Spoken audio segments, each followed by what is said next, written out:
ఓం మహాగణాధిపతయే నమ. ఓం గురుభ్యో నమ. ఓం శ్రీమాత్రే నమ. అరుణాం కరుణాతరంగితాక్షీం ధృతపాశాంకుశపుష్పబాణచాపాం అనిమాదిభిరావృతాం మయూకై అహమిత్యేవ విభావయే భవానీ. శ్రీమాత్రే నమ. గ్రహణము 7వ తేదీ ఉంది. అది ఏ సమయం నుంచి ఏ సమయం వరకు ఉంటుంది, ఏ రాసుల వారికి ఈ గ్రహణం యొక్క ప్రభావం ఉంటుంది, అలాగే ఏమి చేసుకోవాలి. గ్రహణం అంటే భయపడేదో భయపెట్టేదో కాదు, గుర్తుపెట్టుకోండి. గ్రహణము అనగానే మనకి అదొక గొప్ప సమయం, సాధన చేసుకోవడానికి సాధనా సమయంగా గుర్తించాలి. అయితే ముందుగా మనం అసలు ఏ సమయంలో ఉంది అనేటువంటి తెలుసుకుందాం. మనకి గ్రహణం పర్ఫెక్ట్గా ఉండే సమయం అయితే 11 గంటల రాత్రి, అంటే 7వ తేదీ రాత్రి 11 గంటల నుంచి 12 గంటల 22 నిమిషాల వరకు ఉంది, గుర్తుపెట్టుకోండి. అయితే దానికంటే ముందు దాని ప్రభావం అనేటువంటిది 8 గంటల 58 నిమిషాలకు ప్రారంభమై అర్ధరాత్రి అంటే తెల్లవారితో 8 అనగా 2 గంటల 25 నిమిషాలకు అవుతుంది. ఈ గ్రహణం చంద్రగ్రహణము మనకి ఇక్కడ ఉంటుంది. ఎప్పుడైనా గుర్తుపెట్టుకోండి, గ్రహణం మనకు ఉందా లేదా అనేటువంటిది రాత్రి సమయంలో ఉంటే ఉన్నట్టు, పగల సమయం ఉంటే లేనట్టు. రైట్.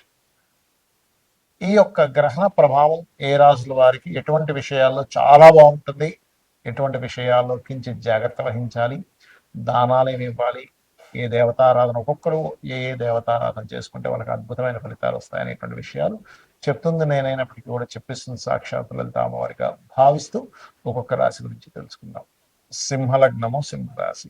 సింహం వారికి గ్రహణం అనేటువంటిది 7వ స్థానంలో జరుగుతుంది. కాబట్టి ఎట్టి పరిస్థితుల్లో వివాహ సంబంధించినటువంటి అంశాలలో తొందరపాటు నిర్ణయం పనికిరాదు. గ్రహణం రోజు నుంచి 41 రోజులు గుర్తుపెట్టుకోండి. 7వ స్థానం అనేటువంటిది కేవలం వివాహం అంటే జీవిత భాగస్వామి, అది పురుషుడికి కావచ్చు స్త్రీకి కావచ్చు, అది ఒకటే కాకుండా పార్ట్నర్షిప్స్, సామాజిక సంబంధించిన విషయాలు. ఒక్కోసారి చూడండి, ఇవాళ రేపు మనం యూట్యూబ్లో ఏదో మాట్లాడతాం, అది ఒక్కొక్కసారి దాని మీద వ్యతిరేకత రావచ్చు, మంచి జరగవచ్చు. కానీ ఇప్పుడుండే గ్రహం కాబట్టి 7మంలో గ్రహణం జరుగుతున్నందుకు వ్యతిరేకత ఎక్కువగా వచ్చే ఛాన్స్ ఉంటుంది. కాబట్టి చూసి మాట్లాడడం చేస్తూ ఉండాలి యూట్యూబ్లో. అలాగే వివాహ నిర్ణయాలు, ఎవరితో పార్ట్నర్షిప్లో బిజినెస్ పెట్టేటువంటి అంశాలు చాలా చాలా జాగ్రత్తగా ఉండాలి, గుర్తుపెట్టుకోండి. అదేవిధంగా మీ యొక్క జీవిత భాగస్వామి స్థానం కూడా ఉంటుంది. 7మం ఆల్రెడీ వివాహం అయింది, వాళ్ళ ఆరోగ్య సంబంధించిన విషయంలో 6వ అధిపతి గ్రహణం పడుతున్నాడు. కాబట్టి సింహలగ్నం వారి యొక్క ఆరోగ్య సంబంధించినటువంటి విషయంలో చాలా చాలా చాలా కేర్గా ఉండాలి, గుర్తుపెట్టుకోండి. అదేవిధంగా మనకు విషయం ఏంటంటే, కొంతమంది విదేశీ ప్రయాణాలు, ఎందుకంటే 7మ స్థానంలో విదేశీ ప్రయాణాలు కూడా ఉంటాయి, మార్పు కూడా ఉంటుంది, మారక స్థానం అంటూ ఉంటారు. సో మార్పులు ఇచ్చేటువంటి స్థానంగా ఉంది కాబట్టి విదేశీ ప్రయాణాలు, ఏదైనా ఉన్న ప్రదేశం నుంచి మారడం, ఇలాంటివి చేసేటప్పుడు ఒక్కోసారి చేసే మిస్టేక్ ఏంటంటే, ఇక్కడ మంచి ఉద్యోగం ఉంటుంది, లేదు లేదు విదేశాలకు వెళ్ళిపోతాను, అక్కడికి వెళ్ళిపోతారు. తీరా చూస్తే అక్కడ సరైనటువంటి అవకాశాలు రావు, ఇక్కడ ఇబ్బంది పడతారు. కాబట్టి అటువంటి తప్పుడు నిర్ణయాలు మాత్రం తీసుకోకండి. అదేవిధంగా ఇల్లు మారేటప్పుడు కూడా చాలా మంది ఏం చేస్తారంటే, ఉన్న మంచి ఇంట్లో వదిలేసి ఇంకో దగ్గర ఎక్కడో బాగుందని వెళ్తే, దీనికంటే వర్స్ట్ వాస్తు ఉంటుంది అక్కడ, దోషం. దానివల్ల సిచ్యువేషన్స్ అన్ని మారుతూ ఉంటాయి. కాబట్టి ఇల్లు మారేటప్పుడు కూడా మీరు మీ పేరులో ఉండే మొదటి అక్షరాన్ని తీసుకొని మీకు సరిపోయేటువంటి ఫేసింగ్ ఏది అనేటువంటిది కూడా తెలుసుకోవాలి.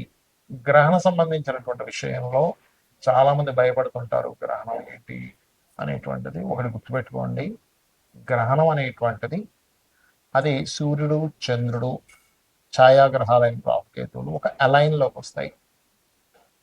సూర్యచంద్రుడు సమయాన్ని సూచించేవారు, రాహుకేతువులు కూడా సమయానికి సూచన. రాహు అంటే ఆశ, కేతు అంటే మోక్షము. రాహు అంటే రాబోయే సమయం, కేతు అంటే అయిపోయిన సమయంగా తీసుకుంటారు. రవిచంద్రుల ద్వారానే మనకి సమయం అంటే ఈరోజు ఈ తిథి, ఈరోజు ఇక్కడ సంక్రమణం జరిగింది, ఈ మాసం మారింది, ఈ పౌర్ణమి అమావాస్యలు వస్తుంటాయి. కాబట్టి ఈ 4 అంటే సమయాన్ని సూచించేవారు.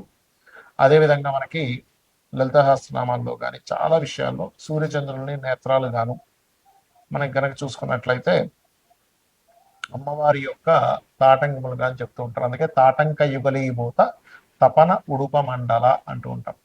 కాబట్టి ఈ సమయం చాలా గొప్పది అనే భావనతో గనక మీరు చేసుకున్నట్లయితే జపాన్ని, ఈ జపము యొక్క ఫలితం ఏదైతే ఉందో మిమ్మల్ని రక్షిస్తుంది, రుణ రోగ శత్రువు నుంచి రక్షిస్తుంది, గుర్తుపెట్టుకోండి.